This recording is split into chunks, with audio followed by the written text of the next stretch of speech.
brain. Welcome into his frequency. Enter at your own risk. Come be at peace with me. Ask the Paul, where we rise and don't fall. Welcome back to another episode of Baxter's Buzz. I am your host, Baxter E. Hall. Welcome to my brain. Welcome to my frequency. Enter at your own risk. I have a returning guest, a frequent guest at this point, a great friend of mine. She is a learning executive, an adjunct professor, a mentor, an advocate, and an all-around badass. Jennifer Sutherland, welcome back to Baxter's Buzz. How you doing? I am so happy to be here. Looking forward to more conversations in Baxter's Frequency today. Well, the good thing is you know what to expect. And I appreciate our friendship and just your willingness to always join the pod and talk a little bit. So, it's March. It is Women's History Month, and we wanted to take some time to acknowledge a few people. I want to acknowledge the work and that you've done, and your contributions as a mentor, as an advocate, as a not only a mentor but someone that also sponsors folks, right? Because there's a difference. They're both important, but there's a difference there, and we'll get to that. But we also just want to talk about some other folks and their contributions to this great history, right? So tell me who is first on your list that you want to acknowledge. Okay, so the first one that comes to mind is interesting because it's current, it's relevant. She is historical in her own way and just blows my mind. But I want to talk a little bit about Dolly Parton. Okay. Does that surprise you? Was that a surprise? Were you expecting that one? I had no idea. Nothing much surprises me about you, specifically. So, all right, let's jump in. What you got? Tell me why this has been on your mind and kind of why she's kind of, yeah. Yeah. So, I remember watching the movie 9 to 5 when I was younger. And I remember just finding it funny and amusing, but not really thinking of anything from a social context. But if you rewatch that movie now, there is so much in there about just, the way women were treated in the workplace and how they kind of had to fight for respect and like the different avenues women were taking. And the movie itself was just sort of mind blowing, just like very earth shattering at the time. But her role in it and that perception people had of her as being sort of like the ditzy blonde and, just always wearing like tight fitting clothes and, that she's not smart and she's not, doesn't deserve respect because of that. And how she just blew that all out of the water. And that to me was like, at the time didn't really hit me. And now I think about some of the stuff that Dolly Parton has done, and I'm just amazed. Like even the way she wrote the songs, and she's written songs that other people have recorded that have turned them into like #1 hits. I mean, Whitney Houston sang her song and turned it into a huge hit. And she's never been somebody that tries to take that success away from somebody else. She loves giving that. Like this song would be perfect for Whitney Houston. Her voice would be great for this.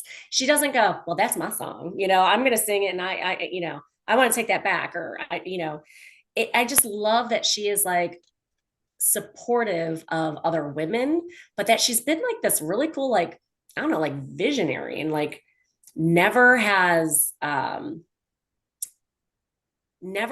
doubted who she is as a person. We've had conversations about authenticity and perception, and she doesn't care that people have thought of her as a dumb blonde or just somebody that isn't smart about business. She doesn't care because she knows what she is. She knows how smart she is. She's knows what she's capable of and what she's accomplished. And she's like, you can think whatever you want of me. Like, I don't care. Like, whatever, it doesn't matter. And I just love that. She is unapologetic. And There's a lot of other things about her, but I'm going to kind of start with that. Those Yeah. are the things that sort of came to my mind right away when I thought about an unusual sort of response to, women in history and like how have women impacted other women, um, especially as we're celebrating during March.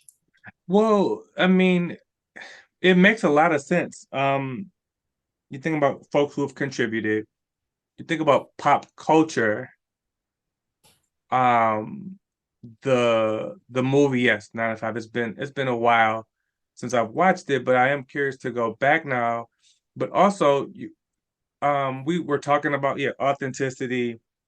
We talked about being Black. We've talked about being a woman. We've talked about having tattoos, right? And these perceptions. Um, you know, Dolly Parton was probably she's an attractive woman, right? She was objectified a lot, and being able to like stand flat-footed and exhibit your acting chops, you Oh, know, being able to do it in a way where you like, you're a legitimate sort of actor, but then also in a context of that type of movie and all of the things.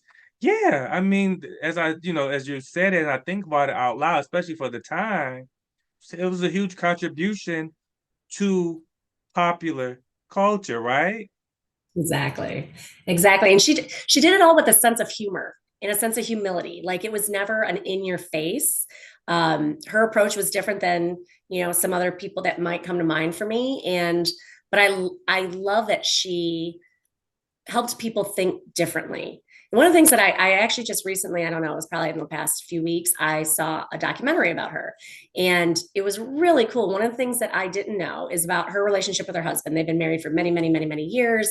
And he's very much sort of a country boy, very much comfortable and like, in boots and, out in the rural area and with animals around him and not sort of around glitz and glam. And very early in her career, she took him to like a Hollywood celebrity type of event. And he was miserable. He Mhm. hated it. He just felt so uncomfortable and just out of sorts. And he basically said, I support your career. You go do. Please don't ever make me do that again. Yeah. And they never have.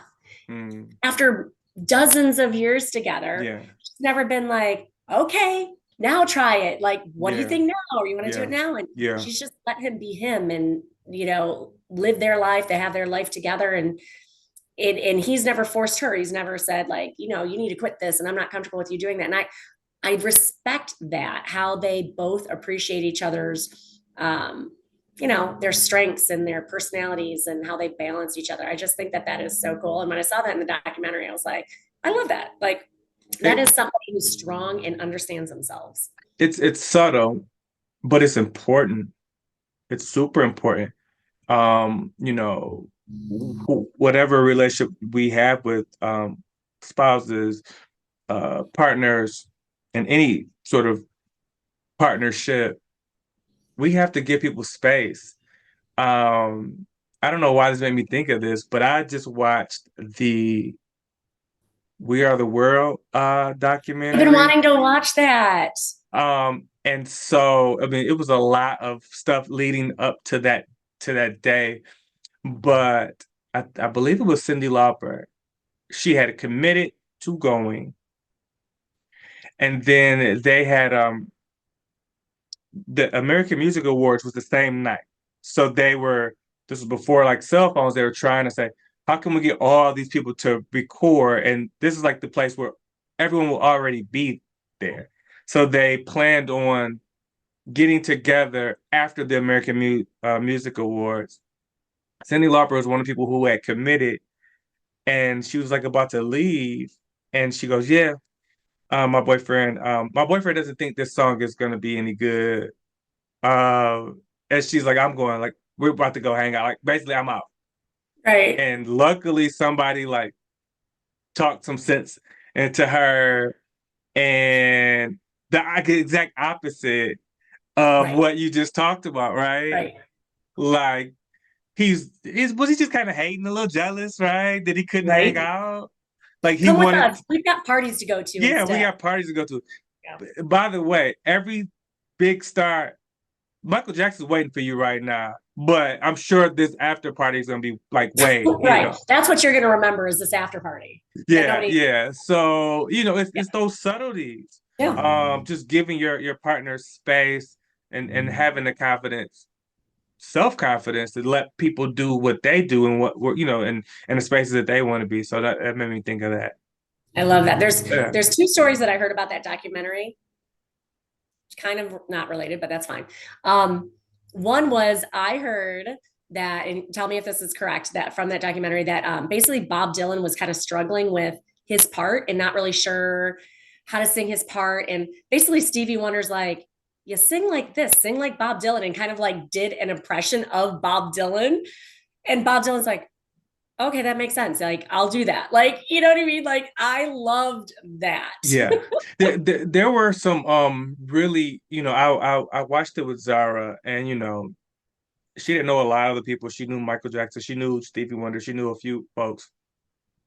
Um Stevie was so gracious and so encouraging and such an artist. There was all these people and they all sang in front of one another.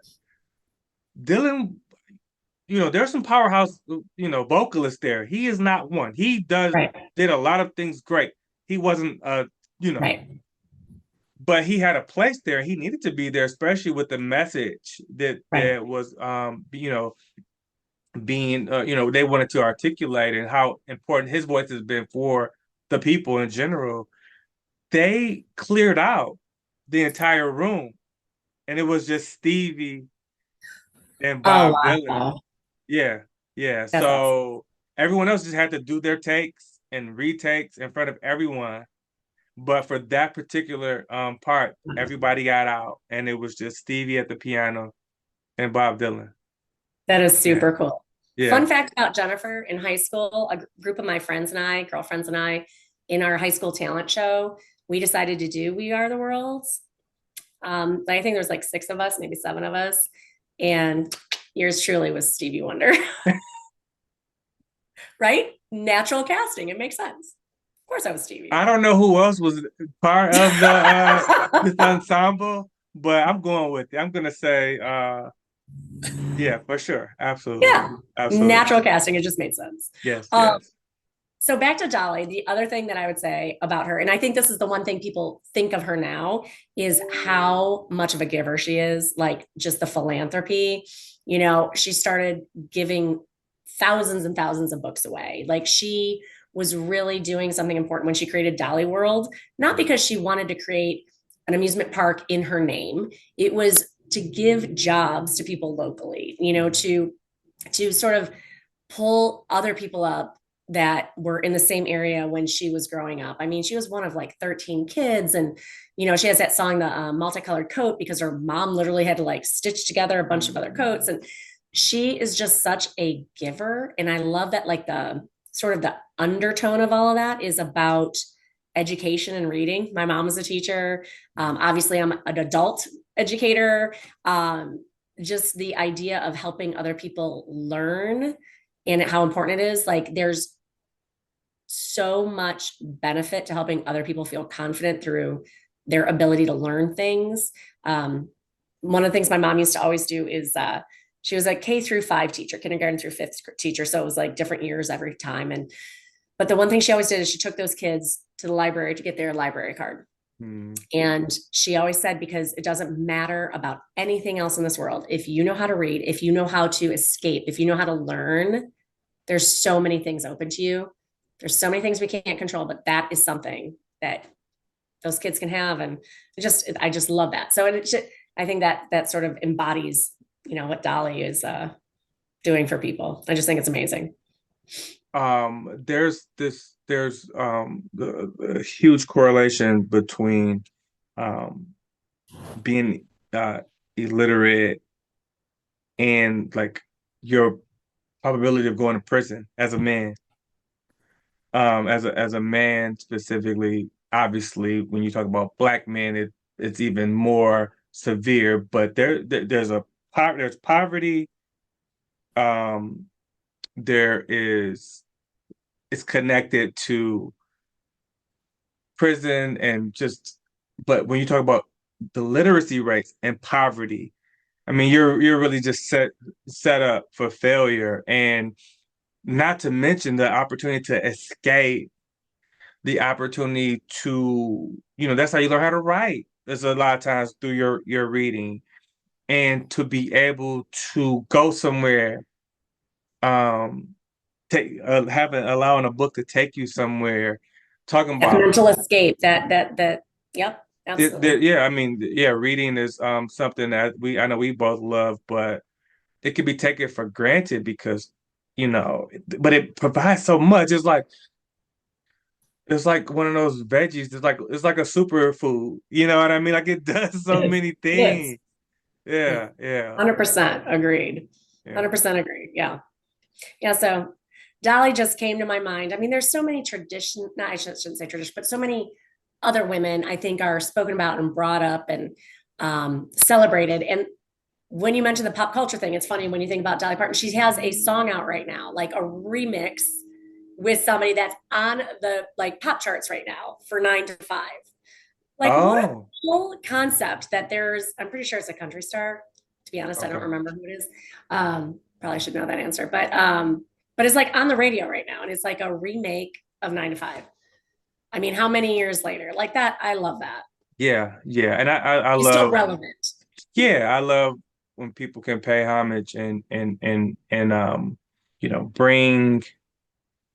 the trailblazers back to the forefront. That's a really, really cool thing. Talk about the adjunct professor gig that you've added to your resume um over the past few years now.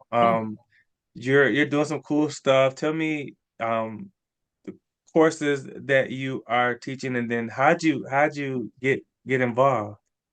Yeah. So when I got my MBA, I earned my MBA many years after I did my undergrad. So I started my MBA program. I think I was 38, 38. And it was an accelerated program and it was through a university in Michigan. When My did you dad, when did you do it? I started in 2011, November Okay. 2011.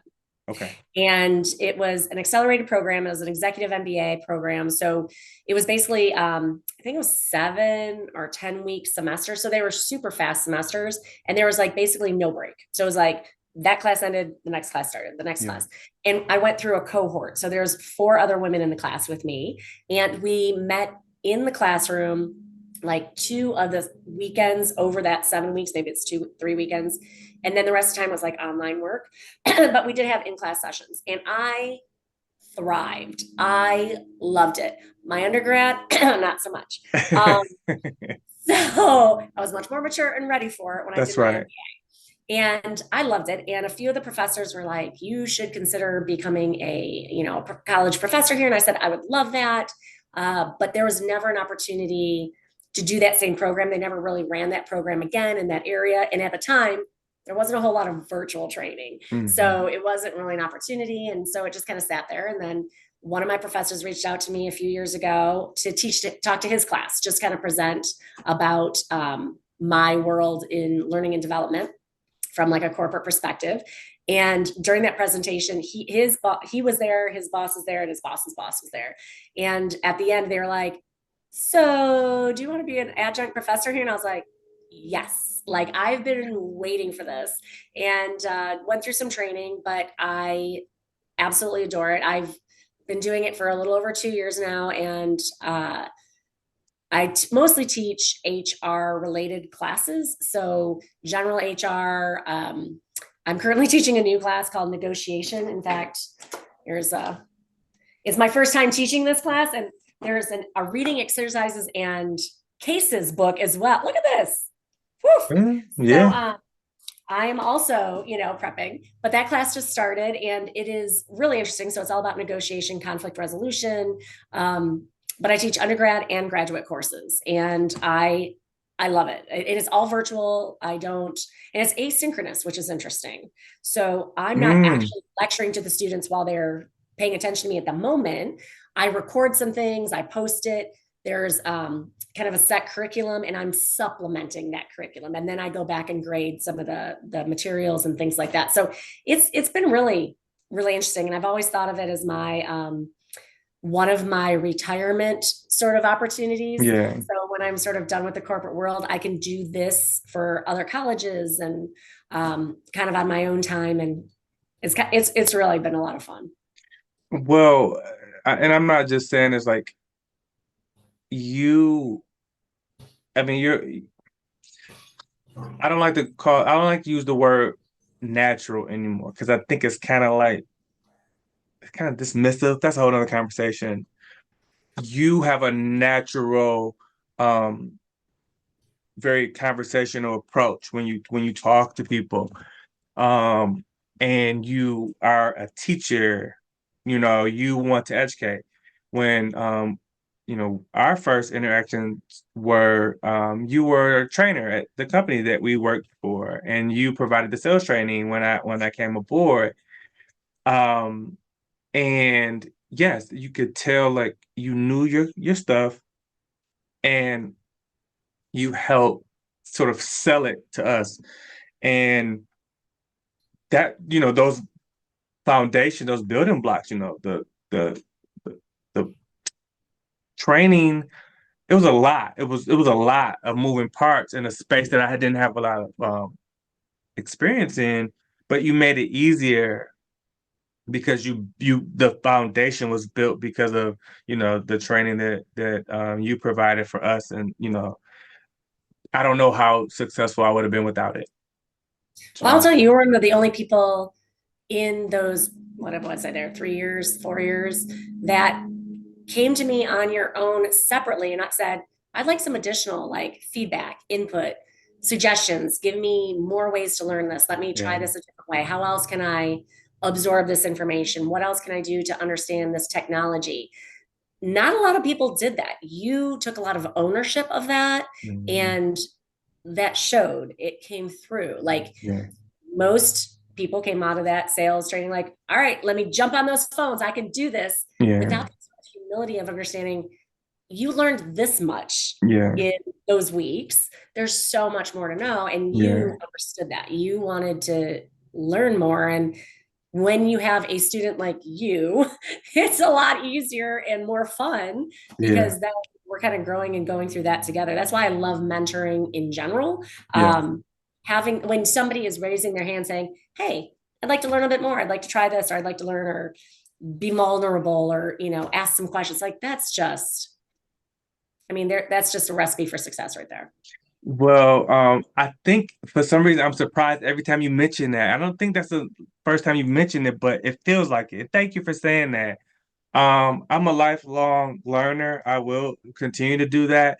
And we all have areas for improvement and, honing your craft and like really, staying sharp. And thank you.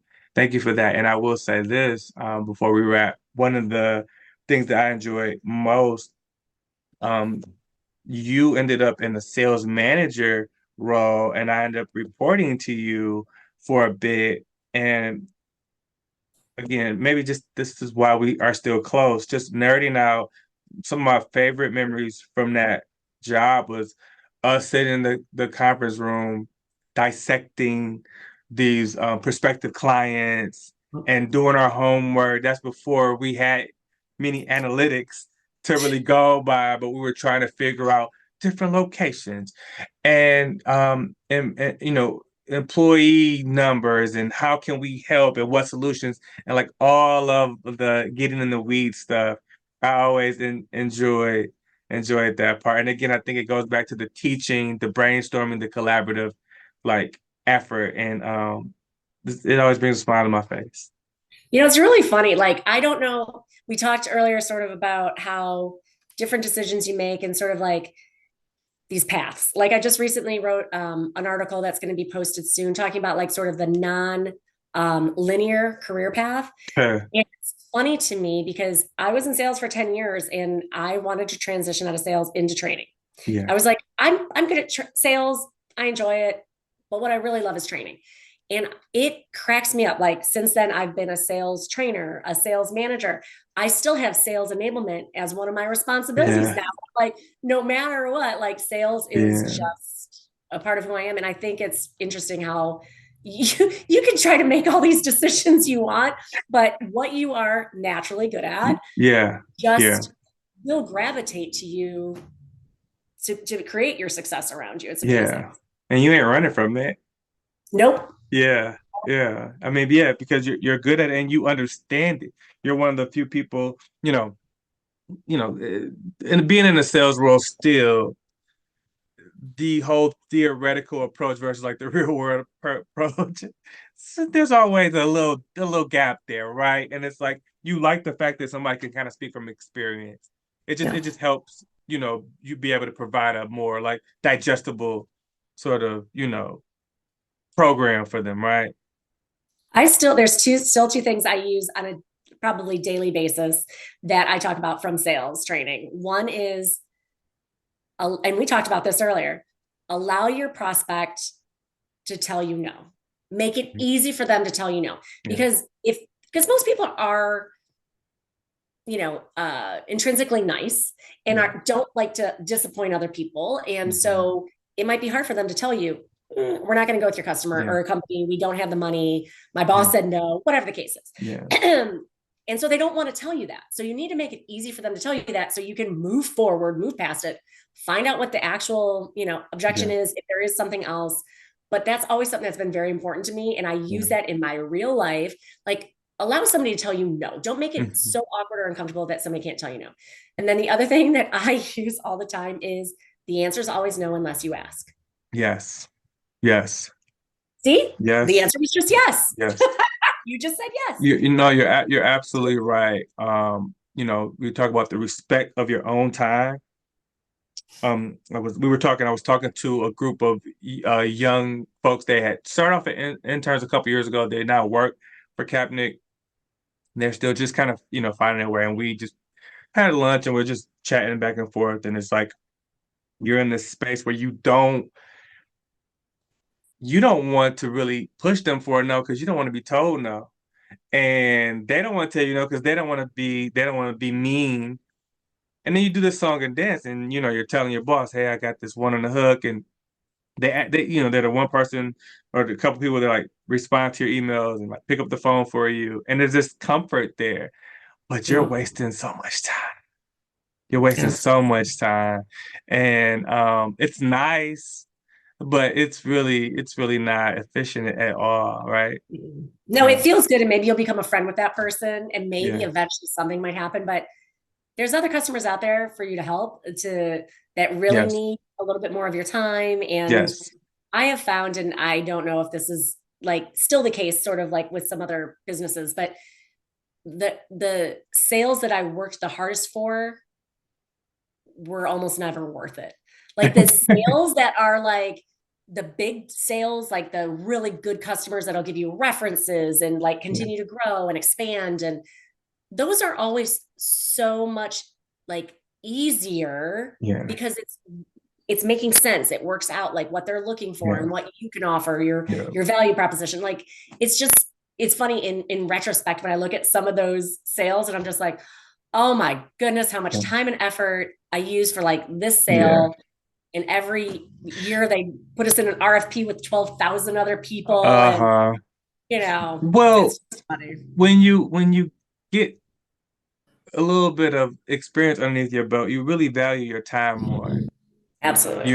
and you're not doing something to show someone that you're working. You're actually just trying to win business and actually like do your job, right? Exactly. So, Exactly. yeah, once you start trying to show people that you're working, you could probably just count your days at that point. Because your focus has been diverted. Um, she is an adjunct professor. Um, she is also a training and development executive, a badass, a leader, a real contributor to women, women's careers, and really making her mark in this world, like truly. Like I think about when I need and I'm looking for perspective, not someone to agree with me, but for some like real true world like perspective on something. You're one of my go-to folks, and I truly appreciate it. Jennifer Sutherland, thank you for returning. We could do this all day. We've kind of have most of it we didn't record. On behalf of Jennifer, I am Baxter E. Anyone that's watching this or listening to this, thank you. I just want you all to know that you are all capable. You just need to embrace your own frequency. Until next time, peace.